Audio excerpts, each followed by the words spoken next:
The Selfish Gene, Chapter 2, The Replicators.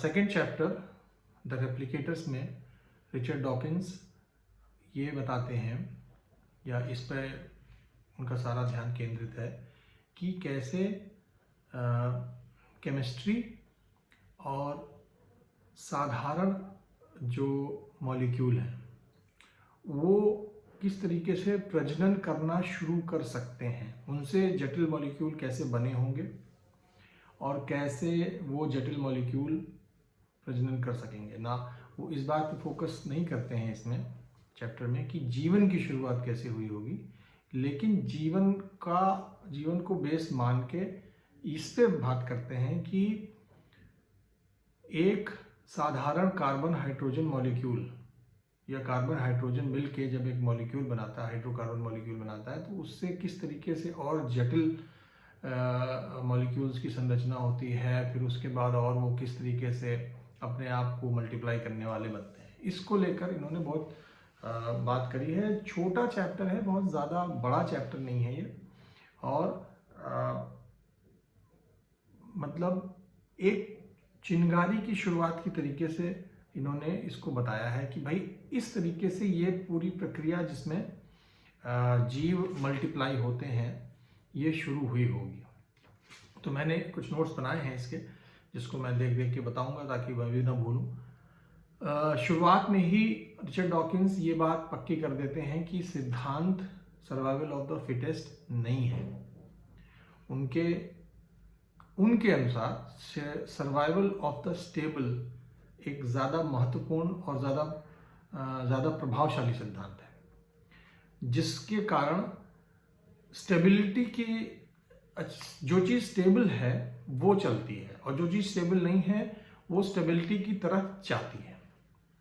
जैसे कि साथ अगर केमिस्ट्री पढ़ी हो किसी ने तो H2O मॉलिक्यूल बहुत स्टेबल होता है, ठीक है। और हर चीज़ में एक मॉलिक्यूलर केमिस्ट्री में जब आप देखोगे तो आप देख पाओगे कि एक स्टेबिलिटी की तरफ हर चीज़ जा रही होती है।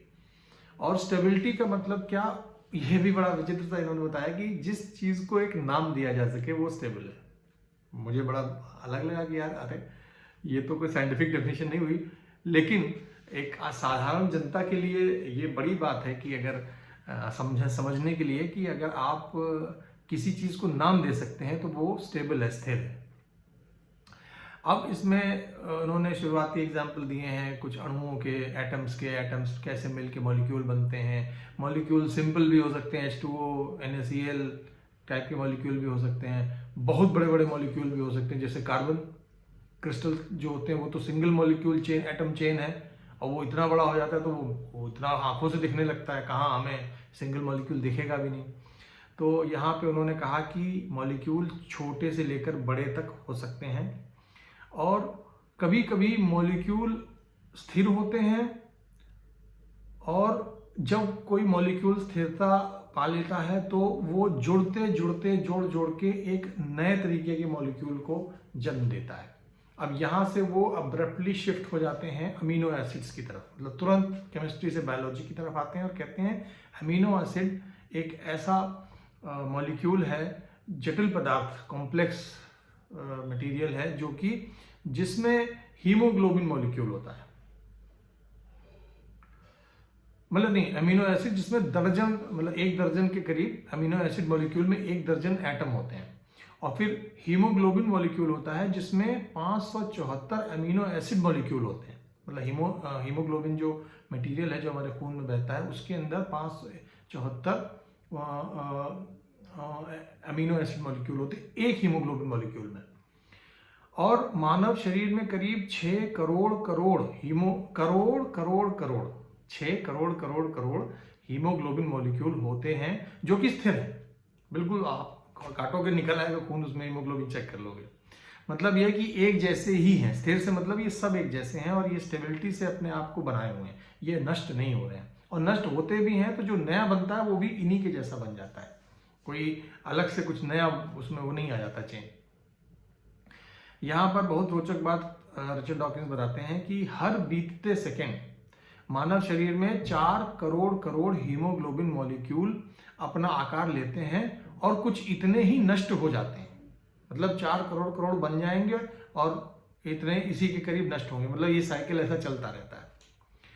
इतनी सब कहानी के पीछे रिचर्ड डॉकिंस ये समझाना चाहते हैं कि जटिल चीजों की उत्पत्ति से पहले कभी, मतलब जटिल से मतलब कॉम्प्लेक्स मटेरियल लाइक हीमोग्लोबिन और अवर मसल प्रोटीन, ये कहते हैं कि हम जो जटिलता आज देखते हैं, बैक्टीरिया, वायरसेस या फिर और दूसरे ऑर्गेनिज्म, इनसे पहले कभी प्राइमोर्डियल, बिल्कुल प्रकृति की जब शुरुआत रही होगी तो कुछ ऐसा हुआ होगा कि कुछ अणु मिलके, चाहे वो प्रकृति की रोशनी, सूरज की रोशनी हो, बिजली हो, या कोई वजह रही होगी जिसको लोग अक्सर तो लोग बिजली का कौंधना ही बताते हैं कि बिजली की वजह से हुआ होगा, क्योंकि एक्सटर्नल कुछ एनर्जी सोर्स मिला होगा जिससे कि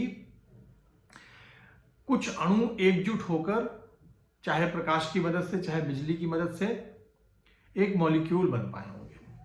ठीक है, और मैं मॉलिक्यूल H2O वगैरह की बात नहीं कर रहा हूं यहाँ पे। मॉलिक्यूल ये बायोलॉजी की टर्म से बात कर रहे हैं कि ऐसे मॉलिक्यूल जो कि आगे चल के शरीर और जीवों में तब्दील हुए। तो शुरुआती, ये कहते हैं शुरुआती नेचुरल सिलेक्शन ऐसा रहा होगा कि जितना सूप है, जितना वो शुरुआती रॉ मटेरियल है, उसमें जल्दी जल्दी मॉलिक्यूल बनते चले गए। हो सकता है कई सारे बने, हो सकता है एक ही टाइप का बना हो, कोई नहीं जानता है। और वो जितना ज्यादा बनते चले गए, और हो सकता है वो पहले अलग अलग ना बन रहे हो, एक बना, उसके ऊपर चिपक चिपक के फैलते फैलते वो पूरा हो गया हो, कोई नहीं जानता है। फिर उसी रेप्लिकेशन में कोई चेंज आ गया तो एक शाखा इधर निकल गई, एक शाखा इधर निकल गई, और वो भी जटिल, उसे आप जीवन नहीं कह सकते हैं। वो सिर्फ रेप्लिकेट कर पा रहा है अपने आप को। वो जीवन जैसा हम जीवन समझते हैं वैसा नहीं है वो। तो ये एक दिन में नहीं हुआ होगा, करोड़ों वर्ष बीत जाएंगे।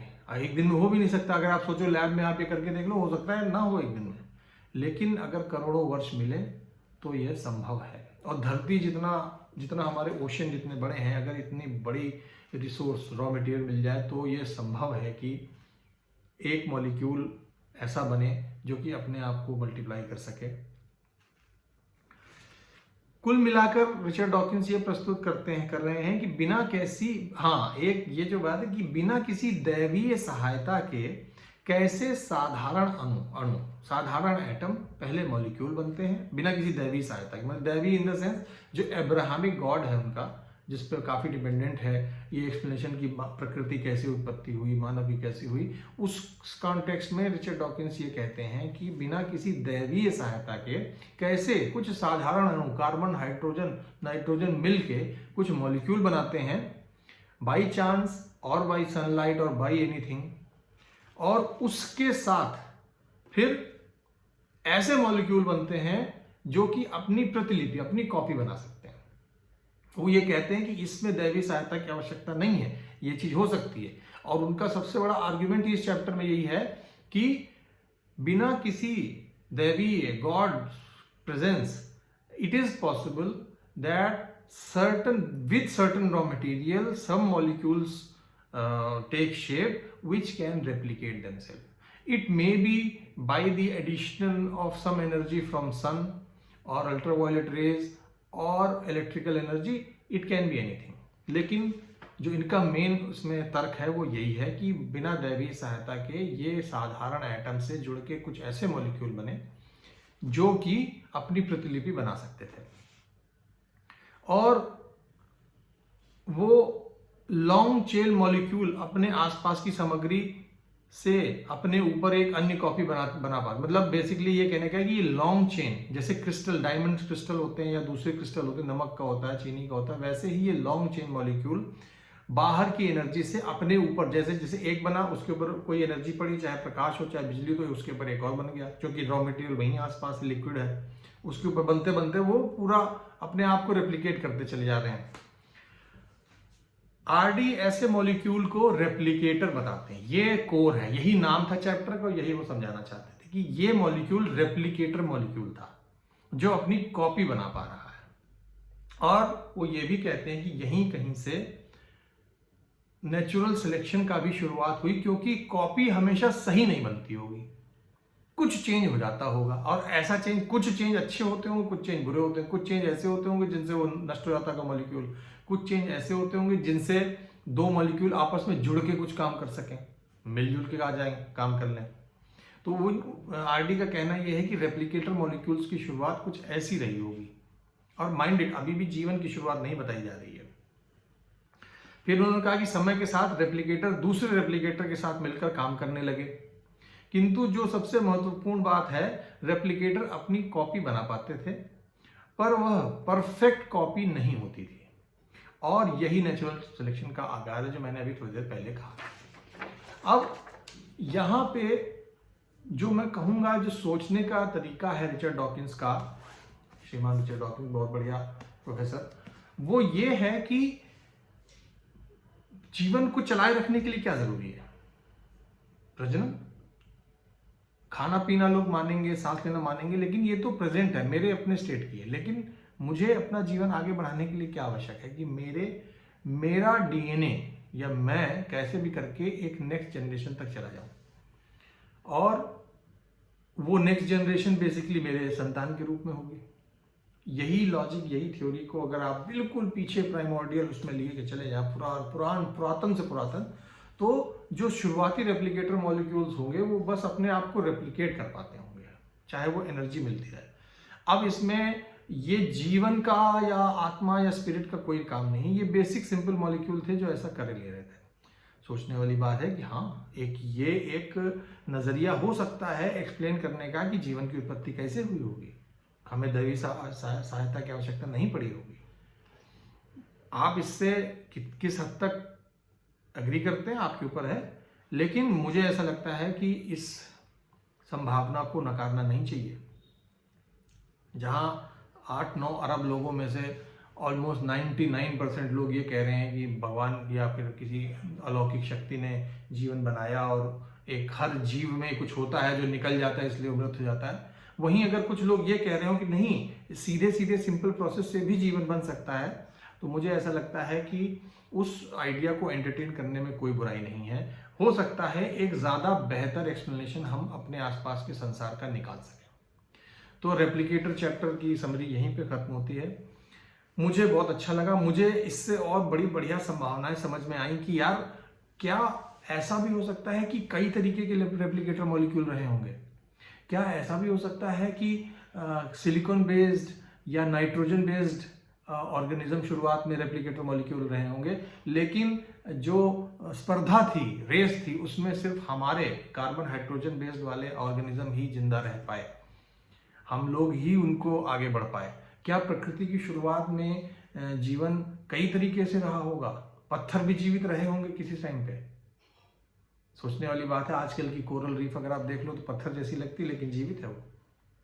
तो क्या जीवन की शुरुआत में कई सारे धड़े एक साथ दौड़ रहे होंगे और जो जीता वो आज हम लोगों के रूप में दिखाई देता है? ये बहुत बढ़िया, मैं कहूँगा एक बड़ी अच्छी सोच है और बड़ी मेंटल एक्सरसाइज एक बहुत अच्छी है, और मुझे लगता है लोगों को और इस पर सोचना चाहिए और डिस्कशन करना चाहिए कि किस तरीके से जीवन की शुरुआत में और तरीके के जीव भी रहे होंगे जो कि हमारे जैसे नहीं होंगे। हो सकता है उनके खून अलग हो, उनके खून का रंग अलग हो सकता है, वो कार्बन डाइऑक्साइड सूंघते हो या नाइट्रोजन सूंघते हो और उससे अपने आप को रेप्लिकेट कर लेते हो, यू नेवर नो। एंड इसी के साथ मैं रिचर्ड डॉकिंस की इस वाले चैप्टर की समरी खत्म करता हूँ। बहुत बढ़िया चैप्टर लगा। नेक्स्ट मैंने शुरू कर दिया है और जैसे ही वो पूरा होगा मैं उसकी भी समरी लेके आऊँगा। अगर कुछ कमेंट हो, कुछ पूछना हो किताब के बारे में, आप कोई वैसे सवाल हो नेचुरल सिलेक्शन के बारे में, जो भी हो, प्रकृति जीवन, आप प्लीज़ कमेंट में लिखिए।